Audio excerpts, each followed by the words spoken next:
got 4 brain skills we need to look at. One is long-term memory. Guess how to get at that? I ask you questions, like playing Jeopardy. What's the capital of Italy? You guys don't know? It's Rome. You know, they're factual questions, different content areas.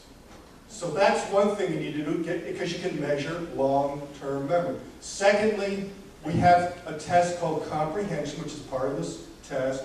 We're asked questions, so I'll give you a little hint so you guys can study for these things before you see me if you don't see me. Why do we need to wash clothes? Okay, what some people will say is you don't. Guess what? They don't get any points. Some people will say, well, you wash clothes to get them clean. Okay, good, that's worth 2 points. And it's hard to get a 1-point answer on this. But we ask questions, and there's proverb interpretation. One swallow doesn't make a summer. What does that mean? Reasoning. If you're lost in the forest in the daytime, how do you find your way out? If you see a fire in a movie theater, what should you do? It's reasoning, judgment, planning.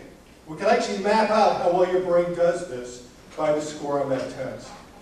A third skill that's really critical for a brain is to think in this situation you learn something, but you want to use it over here, right?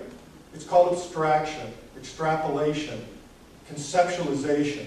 So I give you word pairs like apple and banana. So how are an apple and banana alike? Fruit. Good 2-point answer. If you say you eat them, that's okay, but I'd rather hear fruit. So you can actually measure this through a number of these kinds of items. There's nothing magic to it.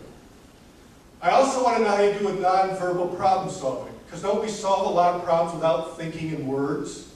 I mean, if I'm wiring electronics, it's patterns that are in my head. If you're a carpenter, an architect, you do art, you're doing a whole lot of things you don't think about in words. The way I test that particular skill is called block design. I give you patterns to build from red and white blocks. Again, it's all very straightforward.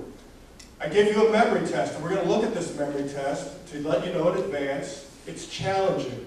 If you do a screening for your physician, guess how many words you get to hear? 3. How many do I give you? 16.